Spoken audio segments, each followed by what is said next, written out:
Hare Krishna. इसका volume हरे कृष्ण। जय राधा माधव कुंज बिहारी।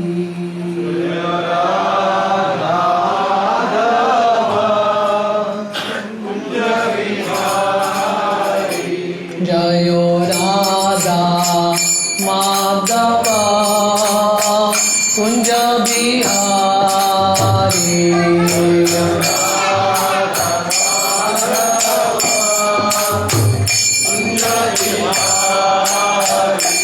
जय गोपी जन वल्लभ गिरिवरधारी।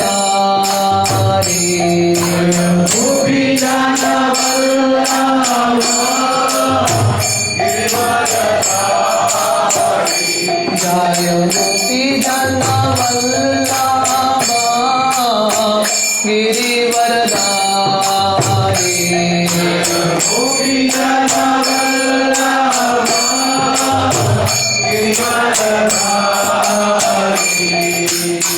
यशोदानंदन गज जनरंजन।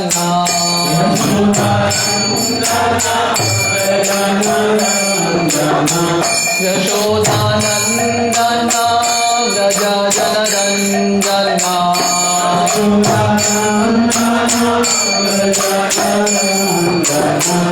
जमुना तीरा वनचारी। जमुना तीरा वनचारी।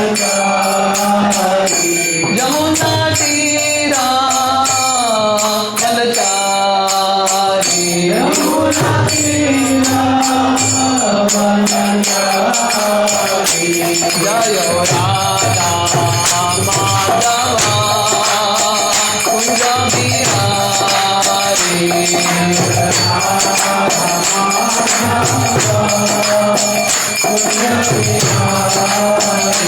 जय गोपी जन वल्लभ गिरिवरधारी।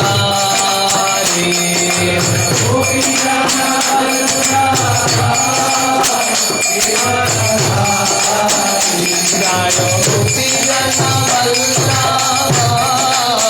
गिरिवरधारी।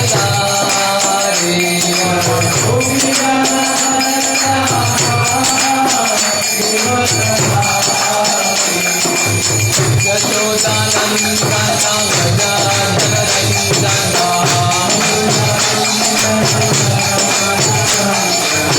यशोदानंदन गज जनरंजन।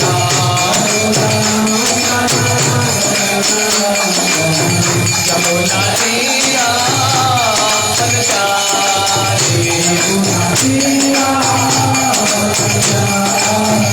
यमुना तीरा वनचारी।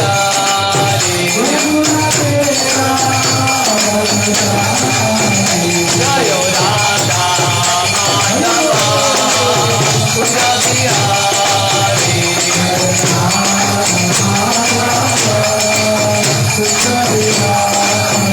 जय राधा माधव कुंज बिहारी।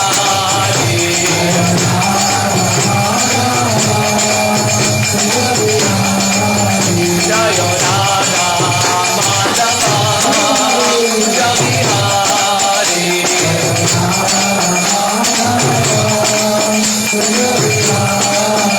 हरे कृष्णा कृष्णा कृष्णा हरे हरे। हरे राम राम राम हरे हरे।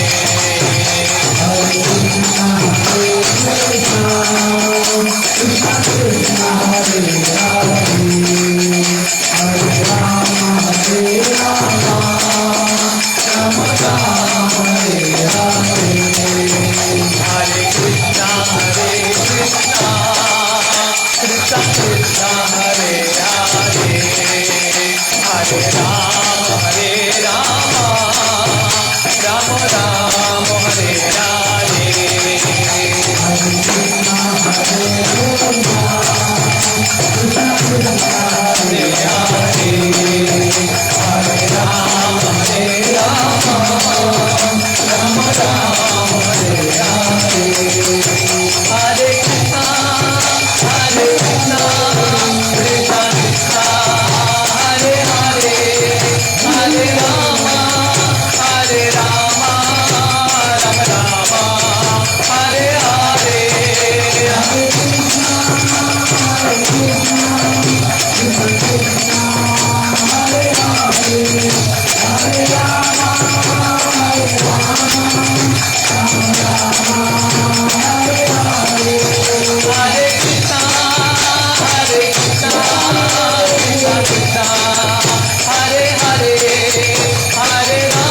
ओम नमो भगवते वासुदेवाय।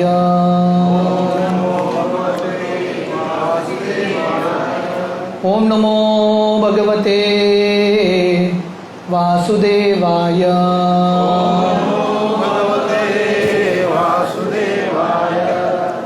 ओम नमो भगवते वासुदेवाय।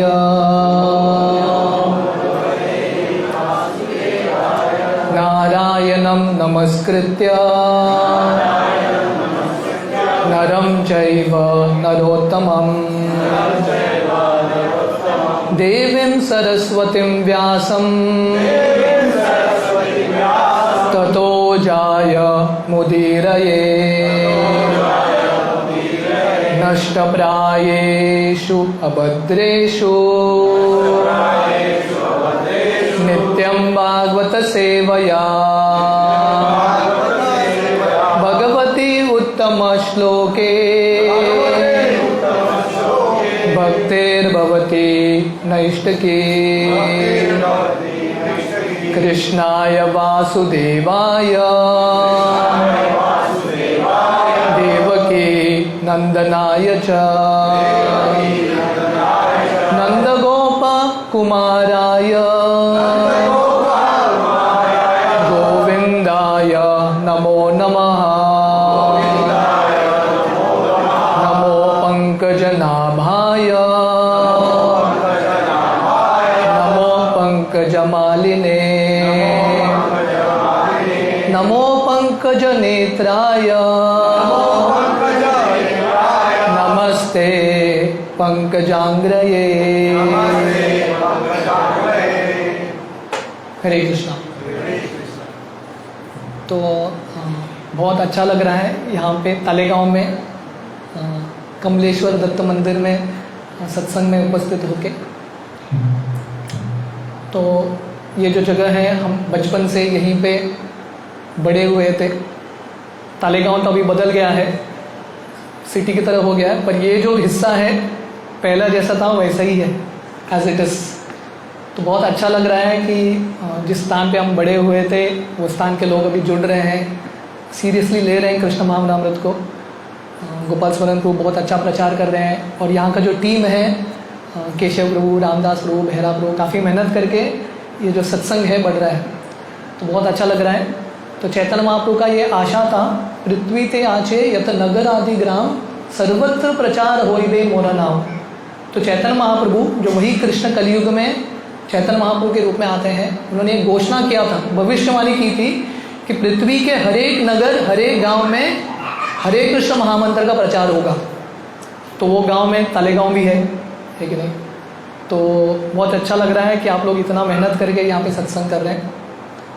तो आज बहुत पवित्र दिन है, अक्षय तृतीया का दिन है। तो आज हम आज के कथा में ये अक्षय तृतीया के महत्व के बारे में समझेंगे। तो अक्षय का मतलब है जिसका क्षय नहीं होता, जिसका अंत नहीं होता। तो माना जाता है आज के दिन जो भी कार्य शुरू करते हैं उसका कभी अंत नहीं होता। इसलिए लोग शादी करते हैं ताकि शादी चलता रहे, डाइवोर्स न हो, हैप्पीली मैरिड एवर आफ्टर हो सके। तो लोग शादी करते हैं, उपनयन संस्कार होता है, काफ़ी कुछ लोग प्रोजेक्ट्स शुरू करते हैं। जो भी नया वेंचर्स हैं आज के दिन शुरू करते हैं ताकि वो चीज़ अक्षय रहे। तो बहुत अच्छा प्रिंसिपल है आज के दिन शुरू करना। पर सबसे महत्वपूर्ण चीज़ है कि हमको भगवान की भक्ति में अग्रसर होना है, वो सबसे महत्वपूर्ण चीज़ है। क्योंकि ये दुनिया का कुछ भी हम प्राप्त करें, कुछ भी धन प्राप्त करें, अक्षय तृतीया के दिन लोग धन खरीदते हैं, है कि नहीं? जो सोने का दुकान है पूरे सजा दजा के रहता है, पूरा फुल फॉर्म में, क्योंकि मैक्सिमम सेल अक्षय तृतीया के दिन होता है। लोग जाके सोना खरीदते हैं ये आशा से कि ज़िंदगी भर उनको सोना मिलता रहेगा। पर एक्चुअल धन क्या है? एक्चुअल धन भगवान का भक्ति है, भगवान का हरि नाम है। गोलोकेर प्रेम धन हरि नाम संकीर्तन। ये जो धन है आध्यात्मिक जगत से आया है। क्योंकि ये दुनिया का जो धन है कितना भी प्राप्त करें, कितना भी खरीद ले अक्षय तृतीया के दिन, ये धन इटरनली हमारे पास नहीं रहने वाला है। काफ़ी समय तक रहेगा, पर शाश्वत रूप से नहीं रहेगा। जो भी तन है हमको अंत समय पे यहाँ पे छोड़ के जाना है।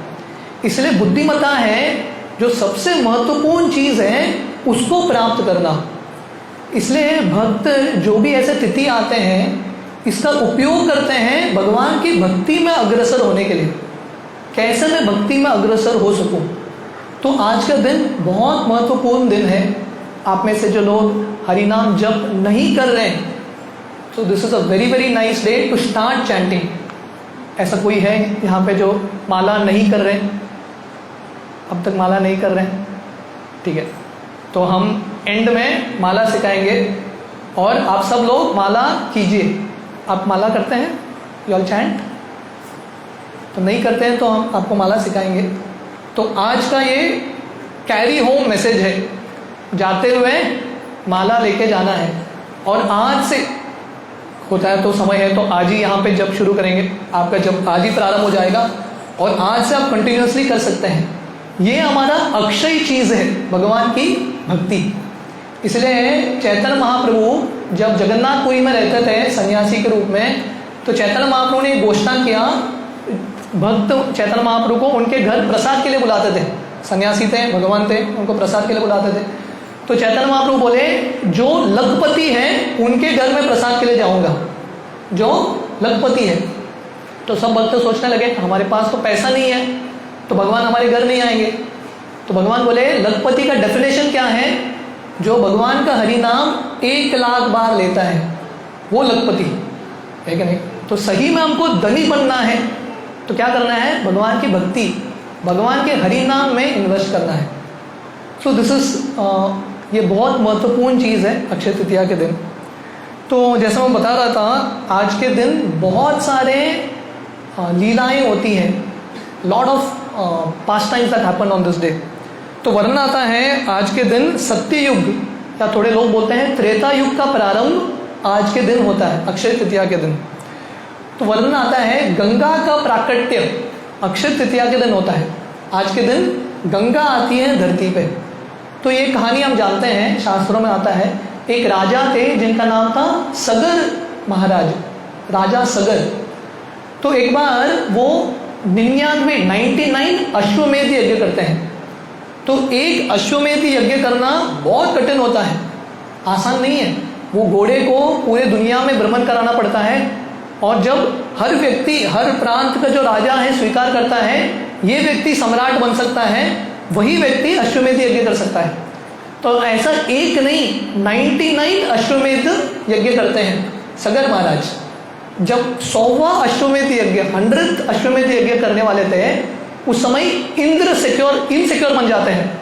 इंद्र को लगता है कि अगर सगर महाराज ने ये 100th अश्वमेध यज्ञ कर लिया तो उनको इंद्र की जो स्थान है, इंद्र का जो पोस्ट है वो प्राप्त होगा। इसलिए इंद्र क्या करता है, ये घोड़े को, ये अश्व को चुरा लेता है, छुपा लेता है। तो सगर महाराज के 60,000 पुत्र थे। तो सगर महाराज अपने पुत्रों को भेजते हैं कि ये घोड़े को ढूंढ के आइए। तो ये पुत्र पूरे दुनिया में ढूंढते हैं और कपिल मुनि के आश्रम में आते हैं, और वो देखते हैं कि कपिल मुनि ध्यान से बैठे हैं और उनके पास ये घोड़ा चल रहा है। तो इन पुत्रों को लगता है कपिल मुनि ने चुराया है ये घोड़ा। तो कपिल मुनि पे आक्रमण करते हैं, और कपिल मुनि अपने आंखों से इन सबको राख बना देते हैं, सब भस्म हो जाते हैं। तो घोड़ा नहीं मिलता। तो सगर महाराज के एक पोते थे, वो जाके ये घोड़े को लेके आते हैं, और सगर महाराज जो 100वां अश्वमेध यज्ञ वो करते हैं। तो अभी यही कुल में आगे जाके एक राजा आते हैं जिनका नाम है भगीरथ। भगीरथ आते हैं। तो भगीरथ के मन में ये विचार आता है कि मेरे पूर्वज 60,000 मेरे पूर्वज, उनको ऊंचा गति की प्राप्ति नहीं हुई, क्योंकि उनका अंतिम क्रिया हुआ ही नहीं, कहाँ पे जला है किसी को पता ही नहीं। तो ये भगीरथ महाराज कपिल मुनि के पास जाते हैं, जो कपिल मुनि ने इनको श्राप देके राख बना दिया। वो कपिल मुनि के पास जाते हैं और पूछते हैं कि इन पूर्वजों का उद्धार कैसा होगा। उस समय कपिल मुनि बोलते हैं एक ही तरीका है, अब गंगा को लेके आओ। तो गंगा तब तक स्वर्ग में थी, और ये गंगा क्या है? गंगा भगवान विष्णु का चरणामृत है।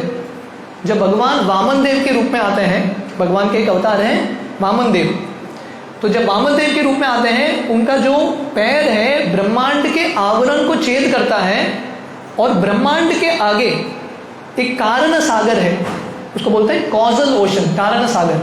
कारण सागर का जो पानी है वामन देव के पैर को धोते हुए, अभिषेक करते हुए आता है और इसको गंगा बोला जाता है।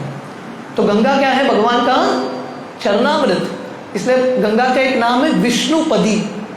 तो ये गंगा सिर्फ स्वर्गलोक तक था जब वामनदेव आए थे। तो अभी भगीरथ महाराज वो चाहते हैं कि गंगा स्वर्ग से धरती तक आए, तो बहुत सालों तक तपस्या करते हैं। तो देखिए, कुछ भी महान कार्य करना है, तपस्या के बिना कुछ भी महान कार्य सिद्ध नहीं हो सकता। और जितना महान चीज़ है उतना महान तपस्या लगता है कि नहीं? जैसे हैं जो बच्चे हैं, कॉलेज जाते हैं, हाथ में डिग्री प्राप्त करने के लिए कितना तपस्या लगता है? पहले LKG, अपर KG, first standard, second standard, third standard, ऐसा 10th standard, 11th standard, 12th standard, बाद में 4 साल 5 साल, उसके बाद हाथ में डिग्री मिलता है। तपस्या है कि नहीं? एक डिग्री प्राप्त करने के लिए तपस्या। तो वैसे ही भगवान को प्राप्त करने के लिए हमको थोड़ा तपस्या करना है। तो मनुष्य जिंदगी मिला है तपस्या करने के लिए।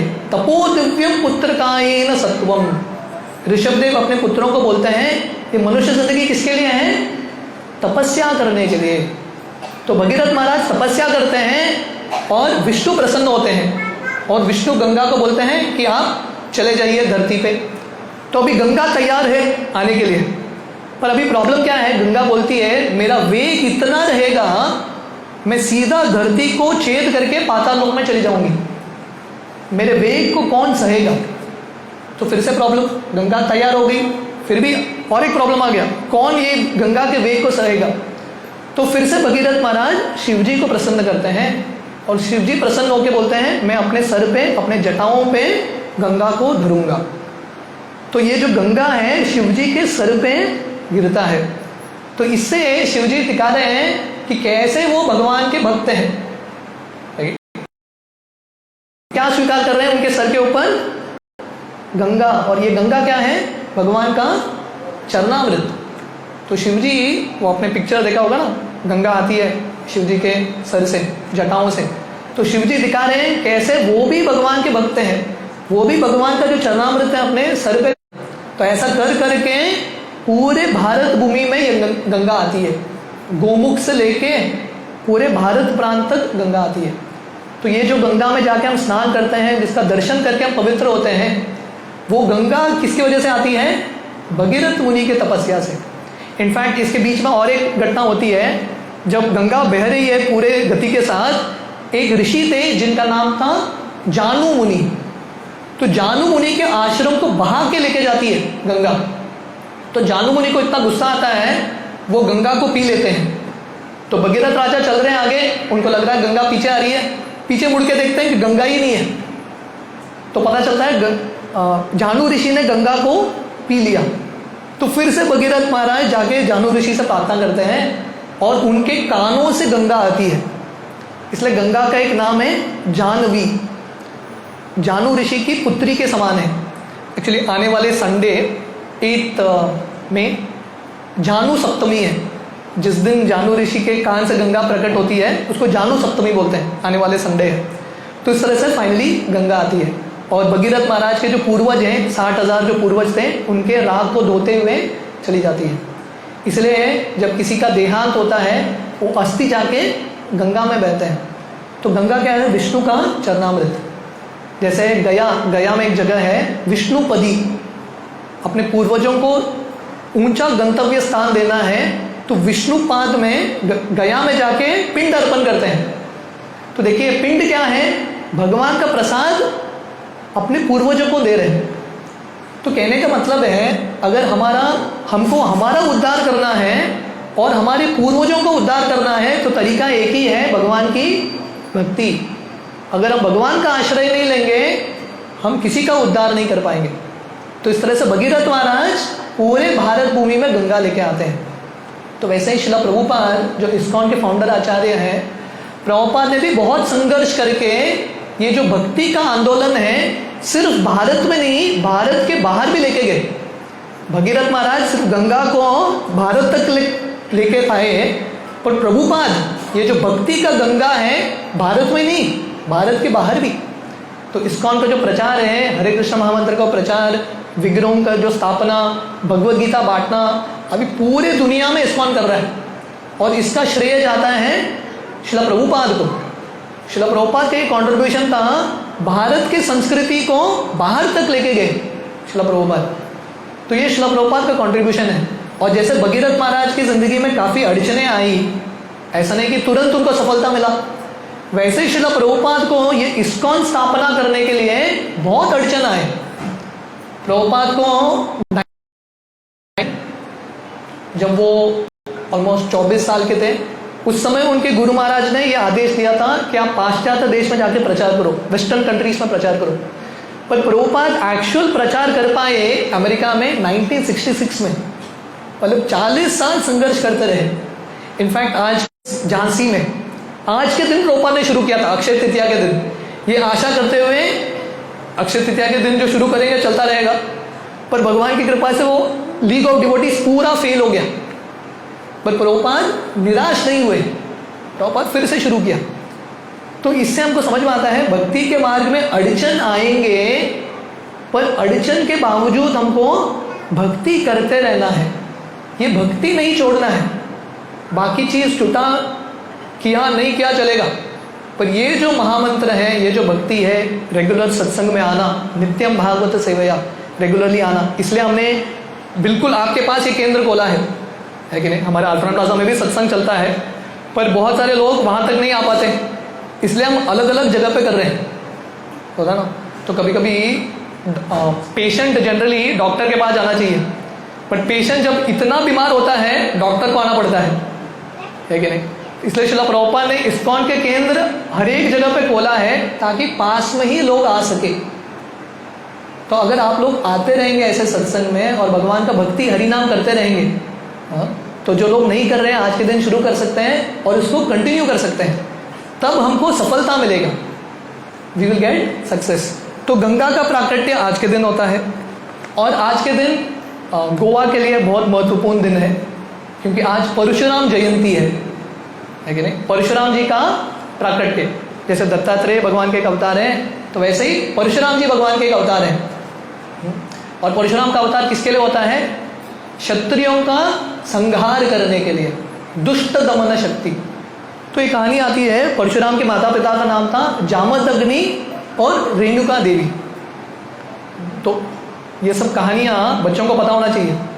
मैं थोड़े दिन पहले कहीं एक सत्संग में गया था, बच्चों को कुछ पता ही नहीं है, ध्रुव महाराज के बारे में पता नहीं है, प्रहलाद महाराज के बारे में पता नहीं। ये सब बच्चों को सिखाना हमारा कर्तव्य है कि नहीं। यूके का प्राइम मिनिस्टर कौन है नहीं है, वो नॉलेज से कुछ फ़ायदा नहीं होने वाला है। कौन से नॉलेज से फ़ायदा होगा? ये सब ज्ञान से फ़ायदा होगा। परशुराम के माता पिता कौन थे? जामदग्नि और रेणुका देवी। तो एक कहानी आती है, परशुराम ब्राह्मण कुल के हैं, तो उस समय एक राजा थे जिनका नाम था कार्तिवीर्य अर्जुन। हय कुल के राजा थे, बहुत शक्तिशाली। कार्तिवीर्य अर्जुन इतना शक्तिशाली था, उसके हजारों हाथ थे। जब नर्मदा नदी में वो स्नान करता था, स्त्रियों के साथ स्नान करता था, जब वो हाथ फैला के रखता था, नदी रुक जाता था, एक डैम जैसा बन जाता था। इतना शक्तिशाली था कार्तिवीर्य अर्जुन। तो एक बार कार्तिवीर्य अर्जुन जामदग्नि जो परशुराम के पिता हैं उनके आश्रम में आते हैं, और जामदग्नि क्योंकि देखते हैं कि राजा आए हैं अपने मंत्रियों के साथ, सैनिकों के साथ, उनके पास एक गाय था, एक सुरभि गाय, कामधेनु गाय, जो भी वो चाहते थे सब देती थी ये कामधेनु गाय। तो बोले कि इनका थोड़ा सेवा करो। तो फर्स्ट क्लास प्रसाद राजा को खिलाया, मंत्रियों को खिलाया। तो राजा खुश होना चाहिए, है कि नहीं। कहीं जंगल में एक आश्रम में गए हो, इतना फर्स्ट क्लास रिसेप्शन। पर ये कार्तिवीर्य अर्जुन इतना दुष्ट था, उसको ईर्ष्या आती है। उसको लगता है राजा मैं हूँ, ये मेरा प्रजा है जामदग्नि, पर इसके पास एक गाय है कामधेनु गाय जो मेरे पास नहीं है। वो इसको बोलते हैं जामदग्नि को, वो गाय मुझे दे दो, मैं राजा हूँ, मेरे पास होना चाहिए वो गाय। जामदग्नि बोलते हैं ये गाय है, एक मोबाइल नहीं है देने के लिए, हम दोनों का संबंध है, वो हमारे परिवार के सदस्य है, ऐसे दे नहीं सकता। और गाय भी तैयार नहीं थी जाने के लिए, फिर भी कार्तिवीर्य अर्जुन फोर्स के साथ लेके जाते हैं ये गाय को। तो जब परशुराम आते हैं, उनको इतना गुस्सा आता है परशुराम को, परशुराम जाके ये कार्तिवीर्य अर्जुन को मार के आते हैं। इतने शक्तिशाली राजा को परशुराम मार के आते हैं। कार्तिवीर्य अर्जुन के पुत्रों को गुस्सा आता है, बदला लेने के लिए वो जामदग्नि परशुराम के पिता को मार देते हैं, उनका सर काट देते हैं। उसके बाद परशुराम को इतना गुस्सा चढ़ता है, क्योंकि उग्र रूप है, जैसे नरसिंहदेव उग्र रूप है, परशुराम जी भी उग्र रूप है। उनके पास एक परशु था, एक्स, परशु लेके कार्तिवीर्य अर्जुन के पुत्रों को और उसके बाद जितने भी क्षत्रिय हैं पूरे दुनिया में, उन सबका संहार करते हैं। 21 बार दुनिया में भ्रमण करके अपने परशु से सबको मार देते हैं। तो देखिए, जनरली राज जो देश है उसको राज्य कौन करना चाहिए? क्षत्रिय राज करना चाहिए। ब्राह्मण का कर्तव्य है राजा को उपदेश देना। बट जब क्षत्रिय गलत मार्ग पे चलते हैं, ऐसे ब्राह्मण वो समय पे शस्त्र भी उठाते हैं। तो परशुराम ब्राह्मण थे पर क्षत्रिय के रूप में, क्षत्रिय के भाव में आके सबको मार देते हैं। और वर्णन आता है परशुराम जब अपना परशु चलाते थे, इतने स्पीड से चलाते थे, मन की गति से, किसी को समझ में भी नहीं आता था चला दे। और जब थक जाते थे स्पीड थोड़ा कम करते थे, हवा की गति से परशु चलाते थे। ऐसा करके सबका दमन कर दिया। अभी सब क्षत्रिय मर गए, अभी राज्य कौन करेगा? तो परशुराम जी ये पूरा जो दुनिया है कश्यप मुनि को दान देते हैं। He gives it in charity to Kashyap Muni. तो और एक चीज, सबसे महत्वपूर्ण चीज अक्षय तृतीया का दान देने का महिमा है। अक्षय तृतीया में लोगों को ये गलत धारणा है कि खरीदने का महिमा है अक्षय तृतीया में, पर एक्चुअली अक्षय तृतीया का महिमा है दान देना। और जो लोग दान देते हैं उनके पास कभी कुछ कमी नहीं होता, क्योंकि देने के लिए जिसके पास है वही दे पाएगा, राइट। तो देखिए, परशुराम जी पूरे क्षत्रियों को मारते हैं पर पूरा दुनिया दान दे देते हैं ब्राह्मणों को, कश्यप मुनि को दान दे देते हैं। तो अभी उन्होंने दान दे दिया, तो जिस चीज को आपने दान दिया उस पर आपका हक नहीं है। Once you give you don't have right on it. तो अभी उन्होंने दान दे दिया, वो कहाँ रहेंगे? तो इसलिए परशुराम समुद्र में अपना परशु फेंकते हैं, या थोड़े लोग बोलते हैं कि बाण चलाते हैं, और ये जो पूरा समुद्र है पीछे चल जाता है और एक नया जमीन तैयार होता है, इसको बोलते हैं परशुराम क्षेत्र।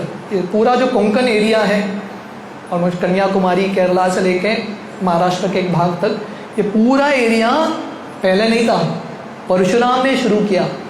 और वर्णन आता है यही हिस्से में परशुराम अभी भी तपस्या कर रहे हैं, जिनको दृष्टि है उनको दर्शन होंगे। तो ये जो एंटायर कोंकण प्रोविंस है, ये जो परशुराम क्षेत्र है, उसका भी प्राकट्य आज के दिन होता है। तो हम यहाँ पे बैठे हैं, सत्संग कर रहे हैं, ये सब परशुराम जी की कृपा है। वो नहीं होते तो ये देश नहीं होता था। तो ये पूरा गोवा एक्चुअल क्या है? परशुराम क्षेत्र। पर लोग ये जानते नहीं हैं, गोवा के लोग भी नहीं जानते और संस्कृति भूल गए हैं। अभी परशुराम क्षेत्र और कुछ क्षेत्र हो गया है, कैसीनो का क्षेत्र हो गया है कि नहीं, रावण का क्षेत्र हो गया है। पर हमारा कर्तव्य है ये वापस संस्कृति को लेके आना। वो किसका ड्यूटी है? हम सबका कर्तव्य है। तो इसलिए कैसा होगा, पहले जब हम ये संस्कृति को जानेंगे, परशुराम जी ने ये धरती क्यों तैयार किया? ताकि यहाँ पे लोग आके धर्म के कार्य कर सके। ये जो सृष्टि है भगवान बनाते हैं ताकि हम आके धर्म के कार्य कर सके, भक्ति कर सके, इसलिए भगवान ये फैसिलिटी कर रहे हैं। पर हम क्या करते हैं? भगवान से फैसिलिटी लेते हैं पर भगवान की भक्ति नहीं करते। आप लोगों को बोलो सत्संग आओ, जप करो, टाइम नहीं है। भगवान ऑक्सीजन दे रहे हैं, सनलाइट दे रहे हैं, सब कुछ दे रहे हैं भगवान, पर हमको भगवान की भक्ति करने के लिए, भगवान का नाम लेने के लिए समय नहीं है।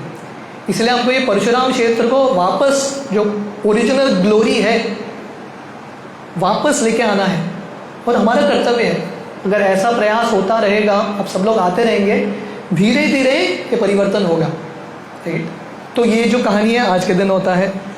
और एक महत्वपूर्ण घटना वर्णन आता है जब दुर्योधन द्रौपदी का वस्त्र हरण करने का प्रयास करता है और कृष्ण अनगिनत साड़ी के रूप में आते हैं। वो भी लीला आज के दिन ही होती है, अक्षय तृतीया के दिन। हम सब जानते हैं कि युधिष्ठिर महाराज को धृतराष्ट्र और दुर्योधन बुलाता है द्यूत क्रीड़ा के लिए, गैम्बलिंग, जैसे यहाँ पे कैसीनो है ना, तो गैम्बलिंग तो उस समय से चल रहा है।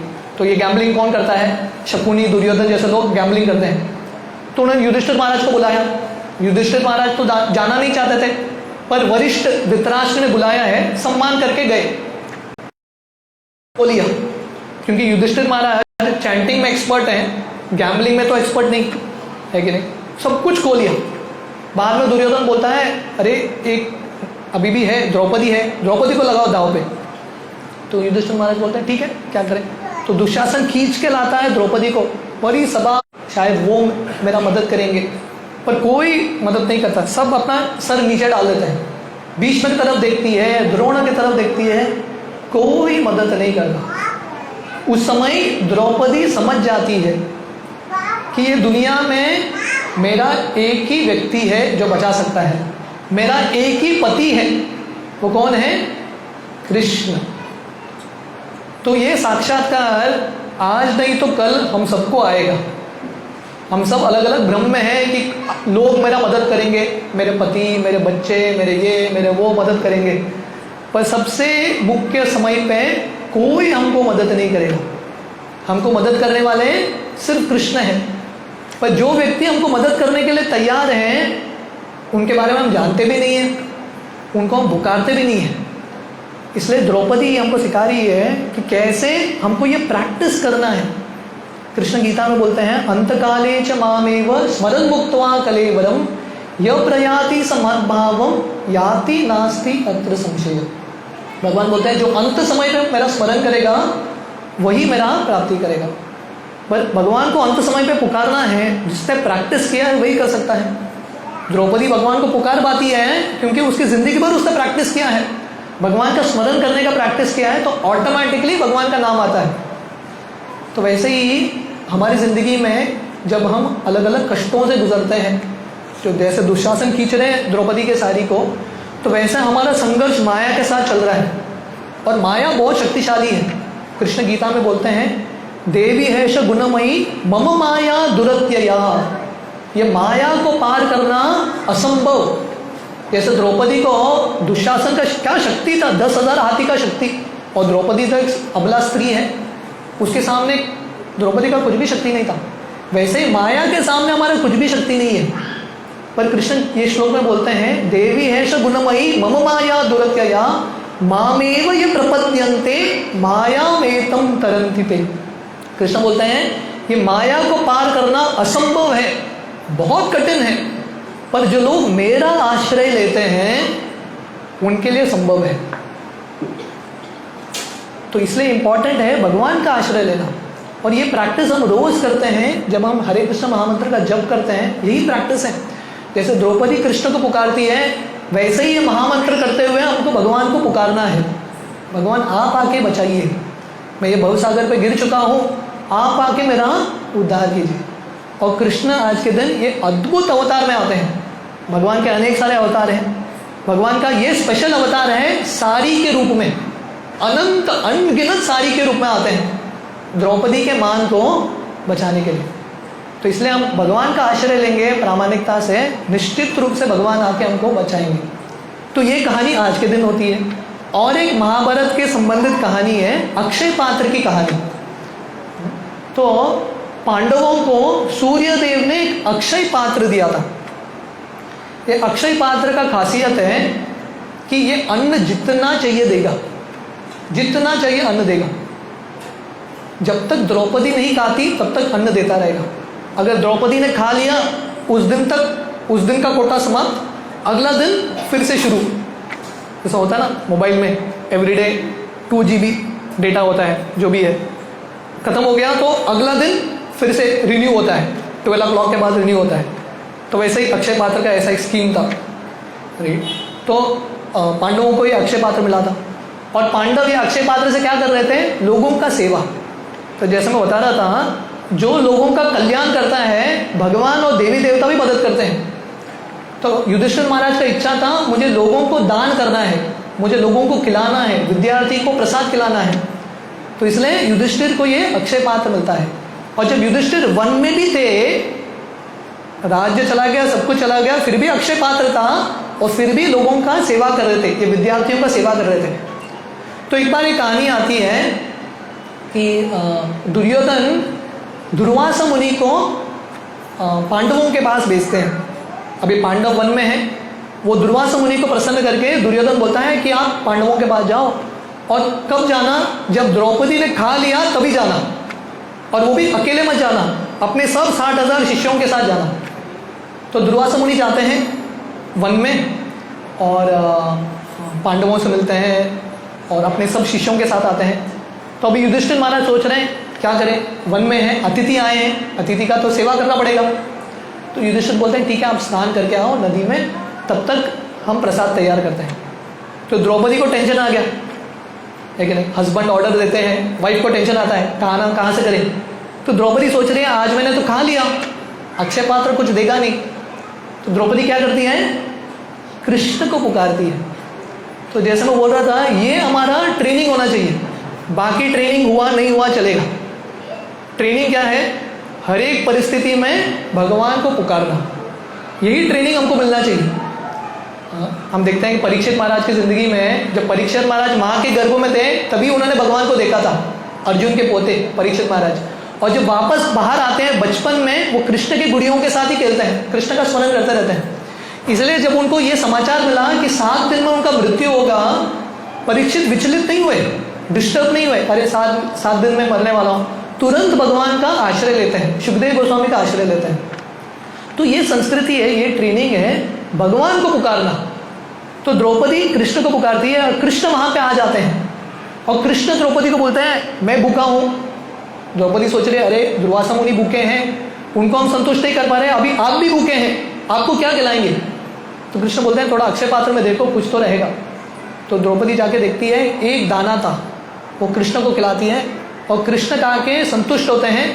और वहाँ पे दुर्वासा मुनि और उनके जितने भी शिष्य हैं, सबका पेट भर जाता है, गले तक खाना आ गया, और वो लोग सोच रहे हैं हमने खाया भी नहीं, इतना भर गया हमारा। और उस समय कृष्ण भीम को बोलते हैं तुम जाओ अपना गदा लेके जाओ और उनको प्रसाद के लिए बुला के लाओ।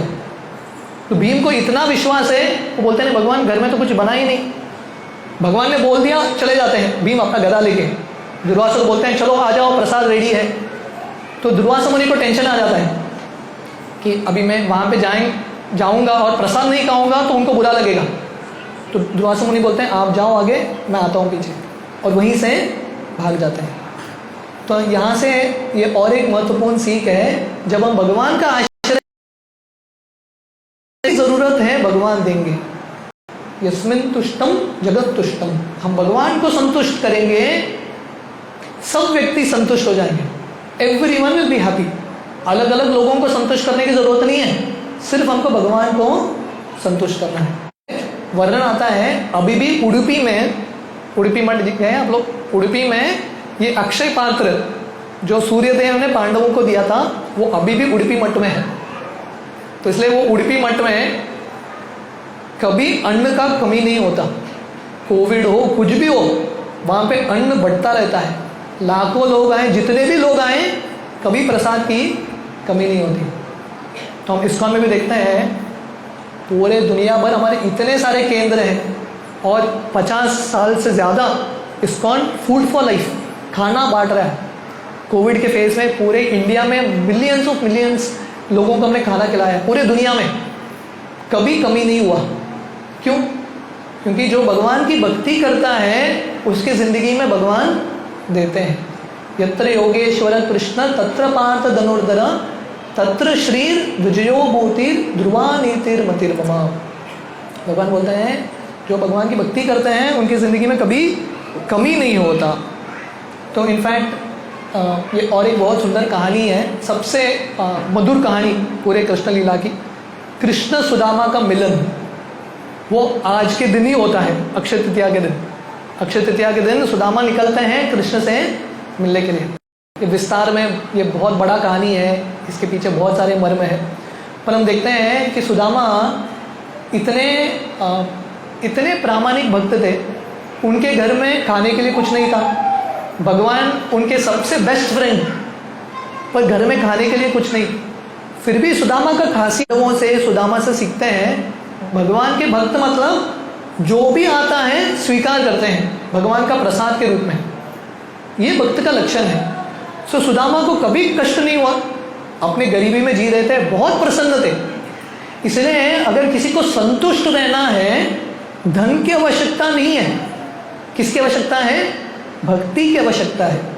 हम भागवतों में देखते हैं हिरण्यकशिपु जो प्रहलाद महाराज के पिता हैं, वो इतने धनी थे, देवी देवता भी उनके सेवक थे, फिर भी हिरण्यकशिपु संतुष्ट नहीं था, लोभ था, ग्रीड था।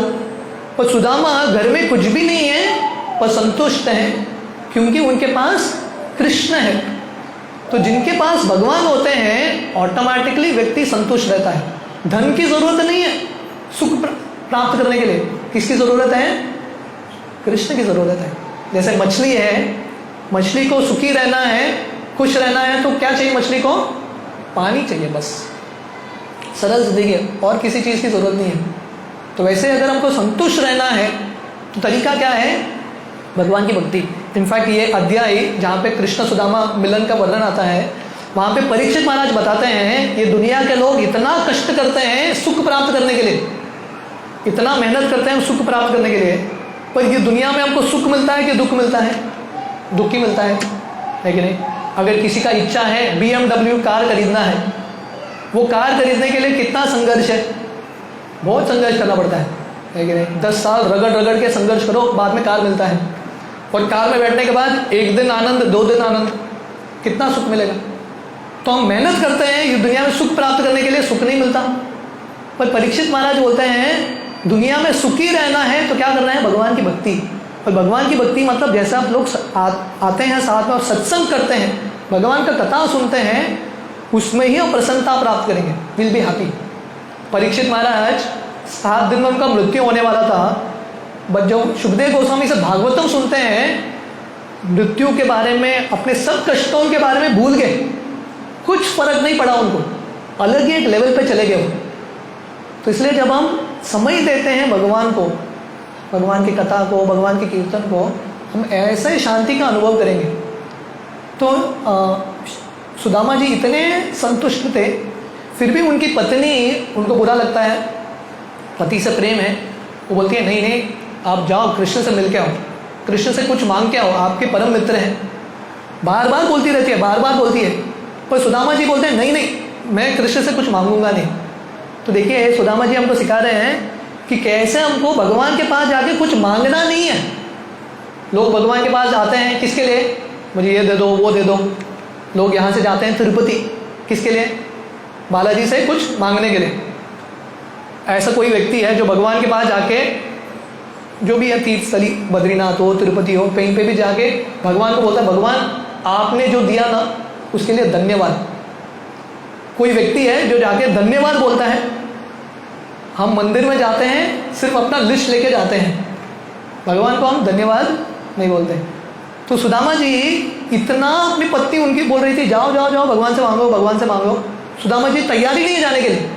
वो बोले कैसे मैं भगवान से मांगू, ये हमारा संबंध है, प्रेम का संबंध है, ये बिजनेस का संबंध नहीं है। तैयारी नहीं थे। फाइनली उनकी पत्नी बोलती है देखिए आप जाइए, कृष्ण आपके परम मित्र हैं, और कुछ भी हो आपने भगवान का आश्रय लिया है, भगवान ही आपको बचाएंगे। जो भक्त हैं उनका आश्रय भगवान ही है, भगवान भक्तों की रक्षा करते हैं। तो आप जाइए, कुछ नहीं मांग सकते तो एटलीस्ट मिल के तो आइए। सुदामा जी बोलते हैं ठीक है ये चलेगा।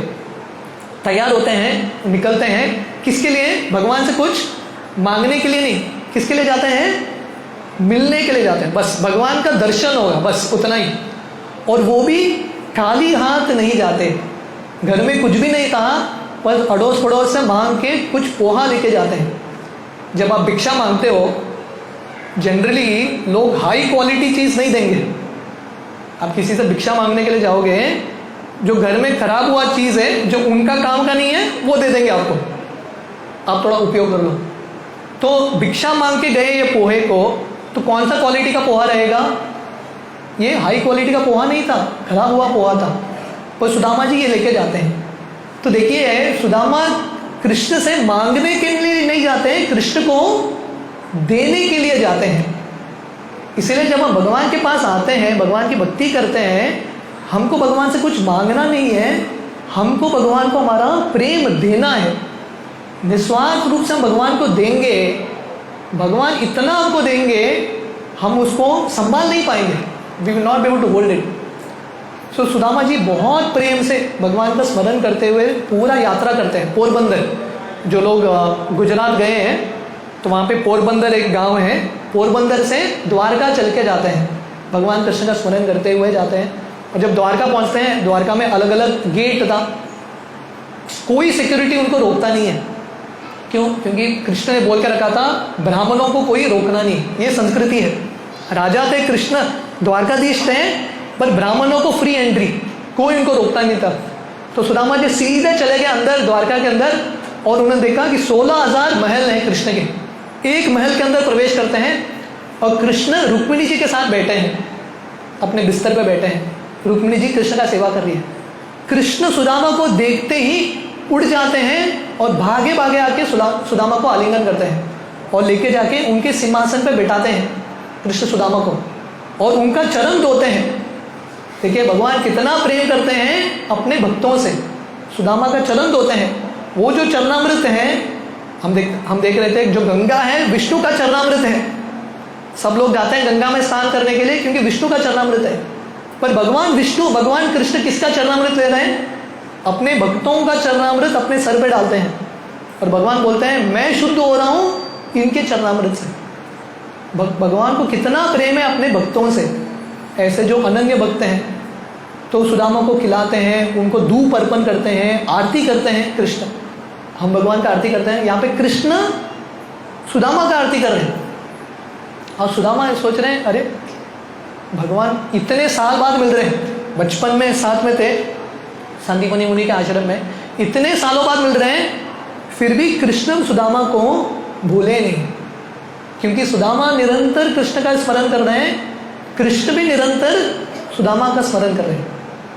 तो इससे ये कहानी से हम सीखते हैं कि कैसे भगवान का भक्ति करने से हम लूजर नहीं रहेंगे, हम कुछ खोने वाले नहीं हैं। इसलिए श्रील प्रभुपाद ये अध्याय के अंत में लिखते हैं जो भगवान को देता है, भगवान की भक्ति करता है, वो विफल नहीं होता, जो उसने सोचा था उससे कहीं ज़्यादा पाता है।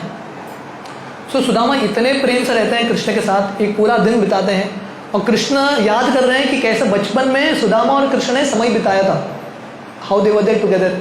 और वो लीला में कृष्ण गुरुओं का गुणगान कर रहे हैं। तो कृष्ण बता रहे हैं कि हमारे गुरु सांदीपनि मुनि की कृपा से हम दोनों को जो भी हमने शास्त्र पढ़ा है याद है। तो ऐसा बातचीत चलता रहता है। ये बहुत लंबा कथा है, फिर कभी समय रहा तो विस्तार से चर्चा करेंगे। पर फाइनली आता है, बहुत बातचीत हो गया, सुदामा बहुत प्रेम से रहते हैं, उनको लगता है मैं वैकुंठी आ गया कृष्ण का दर्शन प्राप्त करके, इतने प्रसन्नता में है। और सुदामा किसके लिए गए थे? कृष्ण से कुछ मांगने के लिए गए थे, पर कुछ मांगते भी नहीं है, उनके स्मरण में भी नहीं है कुछ मांगना है, सिर्फ भगवान को देख के भगवान के संग में इतने प्रसन्न हैं। तो कृष्ण पूछते हैं सुदामा को, आप इतने दूर से आए होगे, कुछ तो लाए होगे मेरे लिए, मुझे दे दो जो लाए होगे। सुदामा देना भी नहीं चाहते क्योंकि इतना शर्म आ रहा है। भगवान कृष्ण द्वारकाधीश, द्वारका के नाथ हैं, उनको घी का खाना मिलता है, फर्स्ट क्लास बढ़िया रसोई बनाते हैं, और ये खराब हुआ पोहा, वो भी 3-4-5 दिन का सफ़र है, खराब हुआ है, ये क्या दूंगा। पर कृष्ण परमात्मा है, समझ जाते हैं, तो कृष्ण छीन के लेते हैं और कृष्ण बोलते हैं मैं क्या हूँ, मैं भावग्राही हूँ, मुझे चीज़ की ज़रूरत नहीं है। भगवान किसके भूखे हैं? पोहे के भूखे हैं। भगवान प्रेम के भूखे हैं, भगवान हमारा प्रेम चाहते हैं। तो इसलिए कृष्ण गीता में बोलते हैं पत्रम पुष्पम फलम तोयम यो मे भक्त्या प्रयच्छति तदहम भक्ति उपरतम अश्नामी प्रयतात्मना। अगर हम भगवान को जाके पत्ता, फूल, फल प्रेम से अर्पण करेंगे, भगवान निश्चित रूप से स्वीकार करेंगे। तो ये भी संस्कार हमको हमारी ज़िंदगी में लाना है। भगवान को भोग चढ़ाना है, भगवान को फूल चढ़ाना है, अगर हम प्रेम से करेंगे तो निश्चित रूप से भगवान स्वीकार करेंगे। तो भगवान जब ये पोहा खाते हैं, जब दूसरी बार लेने वाले थे, रुक्मिणी जी उनका हाथ पकड़ती है।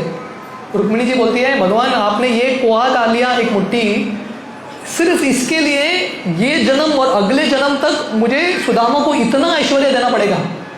आप और एक मुट्ठी खा लेंगे तो मुझे परमानेंटली सुदामा के घर में रहना पड़ेगा। तो वहाँ पे श्रील प्रभुपाद लिखते हैं, जो भगवान की भक्ति करता है, जो भगवान को प्रसाद चढ़ाता है, हरिनाम करता है, उसके घर में लक्ष्मी हमेशा रहती है। जो नारायण की भक्ति करता है वहाँ पे लक्ष्मी रहती है। तो जैसे मैंने बताया था, अक्षय तृतीया के दिन लोग पैसा खरीदते हैं, सोना खरीदते हैं ताकि लक्ष्मी उनके घर में रहे। पर लक्ष्मी घर में चाहिए तो क्या करना है, पहले कृष्ण को मुख्य स्थान देना पड़ेगा। सुदामा लक्ष्मी के पीछे नहीं थे, लक्ष्मी के बारे में चिंतन भी नहीं कर रहे थे, धन के बारे में चिंतन भी नहीं कर रहे थे, वो सिर्फ कृष्ण के बारे में चिंतन कर रहे थे। और भगवान उनको ऐसा ऐश्वर्य देते हैं, और एक दिन और एक रात सुदामा रहते हैं, अगले दिन सुबह सुदामा निकल जाते हैं। और कृष्ण ने, देखिए भगवान इतने प्रेम करते हैं सुदामा से, उनके पास पैसा नहीं देते। उनको पता है सुदामा पैसा के लिए आए हैं, उनको धन की ज़रूरत है, उनकी पत्नी ने भेजा है। पर कृष्ण सोच रहे हैं, मैं उनके हाथ में पैसा दूंगा तो सुदामा को बुरा लगेगा, हमारा संबंध खराब होगा।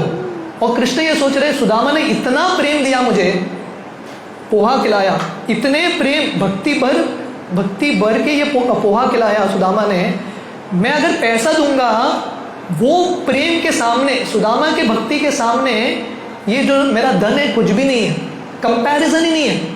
तो कृष्ण को, जैसे ही सुदामा को शर्म आ रहा था कृष्ण को पोहा देते हुए, कृष्ण को शर्म आ रहा था सुदामा को धन देते हुए, सामने धन कैसे दूं? इसलिए कृष्ण बोलते हैं वहीं पे सीधा भेज देता हूं डायरेक्टली। और सुदामा जब निकलते हैं, सुदामा ये नहीं सोच रहे, अरे कितना गोल्डन अपॉर्चुनिटी था, जिंदगी में एक बार कृष्ण के साथ मुलाकात हुआ, मैंने अवसर खो लिया, आया था खाली हाथ, जा रहा हूं खाली हाथ। ऐसे सुदामा सोचे? सुदामा ऐसा नहीं सोचे। सुदामा बहुत आनंद में थे। सुदामा इनफैक्ट सोच रहे थे, बहुत अच्छा हो गया कृष्ण ने मुझे पैसा नहीं दिया, क्योंकि कृष्ण को पता है मुझे पैसा मिलेगा तो मैं भगवान की भक्ति नहीं करूंगा, I will get carried away. Krishna हमारा हित चाहते हैं, कृष्ण को पता है क्या देना है। ऐसा स्मरण करते हुए मुझे सिर्फ भगवान की भक्ति करना है, और भगवान ने उनके साथ जो समय बिताया है उसका स्मरण करते हुए पहुंचते हैं। उनको यही नहीं लग रहा है मेरा यात्रा खराब हो गया, मैं जिस चीज़ के लिए गया था वो तो प्राप्ति नहीं हुआ, जो अपॉर्चुनिटी है चला गया, ऐसा नहीं सोच रहे सुदामा, कैलकुलेटिव नहीं है, सिर्फ भगवान के बारे में सोच रहे हैं। पर जब वापस आते हैं वो देखते हैं कि इतना ऐश्वर्य, उनका जो छोटा सा झोपड़ी है महल बन गया, और वो भी कैसा महल, इंद्र से ज़्यादा ऐश्वर्यशाली महल। इतने सारे स्त्रियां थे, इतने सारे दासियां थी, और उनकी जो पत्नी बाहर आती हैं ऐसा लग रहा था कि लक्ष्मी है, इतना सज धज के आ रही है, सुदामा पहचान भी नहीं पाते। और जब अंदर जाते हैं और ऐश्वर्य देखते हैं, उस समय सुदामा का क्या भाव था? सुदामा को लगता है ये सब भगवान का प्रसाद है, कृष्ण ने दिया मुझे, इसलिए मुझे तो ये चीज़ की ज़रूरत नहीं है, पर भगवान ने दिया है, इसलिए ये सब भगवान की सेवा में। ऐश्वर्य में भी उनका भक्ति कम नहीं होता। इसलिए भक्तिविनोद ठाकुर उनके गीत में लिखते हैं, सुखे दुखे बोले ना को वदने हरि नाम बोलो रे। तो भक्त का लक्षण मतलब सुख में दुख में वो कभी भगवान के नामों को नहीं बोलता। सुदामा जब झोपड़ी में थे उतना ही भक्ति कर रहे थे, और जब महल में थे उतना ही भक्ति कर रहे थे। इनफैक्ट उनका भक्ति और बढ़ गया, घटा नहीं। जनरली भगवान की भक्ति करते हैं, हरिनाम करते हैं, जब हमारी इच्छा पूरा होता है हम भक्ति घटा देते हैं। पर सुदामा कष्ट में भी उन्होंने भक्ति नहीं छोड़ा, और सुख के समय, ऐश्वर्य के समय भी उन्होंने भक्ति नहीं छोड़ा। तो ये जो घटना है आज के दिन होता है, ये बहुत प्रेरणा देने वाला घटना है, और इससे हमको ये प्रेरणा लेना है कि हम भगवान की भक्ति करेंगे तो भगवान हमारे ज़िंदगी में कुछ भी कमी नहीं रखेंगे। ये विश्वास है, श्रद्धा शब्दे विश्वास कहे, श्रृदृढ़ निष्ठई कृष्ण भक्ति कैले सर्व कर्म कृत है। तो ये श्रद्धा का डेफिनेशन है, अगर मैं भगवान की भक्ति करूँगा या करूँगी, जो भी ज़रूरत है भगवान देंगे। इसलिए हमको मुख्य स्थान किसको देना है? कृष्ण को देना है। और कलयुग में भगवान को मुख्य स्थान देना मतलब भगवान के नामों को मुख्य स्थान देना, to give importance to chanting.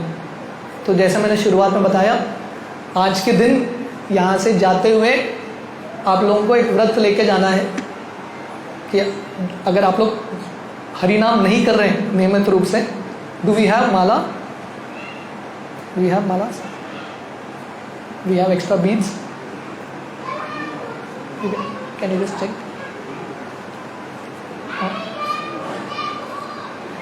तो जो लोग माला नहीं कर रहे हैं, हम देखेंगे माला है क्या हमारे पास। आप सब लोग माला लीजिए, प्लीज़ ये शुरू कीजिए, आज के दिन शुरू करना है, ये बहुत शुभ दिन है। जैसा होता है ना बिजनेस में, जब ऑफर आता है, मॉल देखो हुआ ऑफर निकालता है, आज के दिन जो चाहिए लेके जाओ, सब लोग पहुंच जाएंगे उधर, है कि नहीं, ऑफर कोई छोड़ेगा नहीं। तो आज बहुत स्पेशल ऑफर है, आज के दिन ये ऑफर को 100% लेना है। तो इसलिए कृष्ण गीता में बोलते हैं व्यवसायिका बुद्धि एके ह कुरुनंदनम। तो जैसा बिजनेसमैन होता है, पैसा कभी छोड़ता नहीं है, बोनस ऑफर कभी छोड़ता नहीं है, तो वैसे हमको भगवान की भक्ति में प्रगति होने का जो अवसर है कभी छोड़ना नहीं है। तो बीज वी डोंट हैव ना, तो माला तो नहीं लाए हैं, पर we will arrange for you all. पर एटलीस्ट आप लोग व्रत लेके जा सकते हैं। आप में से कितने लोग माला अब तक शुरू नहीं किया है? माला पे जो हरे कृष्ण महामंत्र का जप करना, ठीक है, शुरू कर रहे हैं आप? एवरीडे करते हैं? एवरीडे नहीं करते हैं। जो लोग एवरीडे नहीं करते हैं, हाथ ऊपर कीजिए। सो प्लीज शुरू कीजिए। आप लोग शुरू करेंगे, you all can just try, है कि नहीं? आप लोग शुरू कीजिए, बाद में आपकी ज़िंदगी में आप लोगों को फ़र्क समझ में आएगा। और जो लोग माला कर रहे हैं, आप में से कितने लोग 2 माला कर रहे हैं? 2, 4 माला, 2 राउंड्स, 4 राउंड्स, बढ़ाने का प्रयास कीजिए। पॉसिबल? आज आप लोग व्रत ले सकते हैं कि अगर 2 कर रहे हैं तो 4, 4 कर रहे हैं तो 6 या 8, बढ़ाने का प्रयास कीजिए, है कि नहीं? जैसा हम ये धन को, ये दुनिया के धन को बढ़ाते हैं, सैलरी में इंक्रीमेंट चाहिए, तो ऐसे भक्ति में भी इंक्रीमेंट चाहिए। और अक्षय तृतीया बहुत अच्छा दिन है इंक्रीमेंट करने के लिए, ठीक। तो बहुत बहुत धन्यवाद, आप सब लोग आए, अक्षय तृतीया का ये कथा सुना। आशा करते हैं कि हर हफ्ता आप आते रहेंगे। गोपाल स्वरम प्रभु बहुत सुंदर प्रवचन देते हैं, तो आप आके उनके प्रवचन का लाभ लीजिए, इस सत्संग का लाभ लीजिए और अपनी ज़िंदगी को सफल बनाइए। बहुत बहुत धन्यवाद। हरे कृष्णा। किसी का कुछ प्रश्न है? Any questions?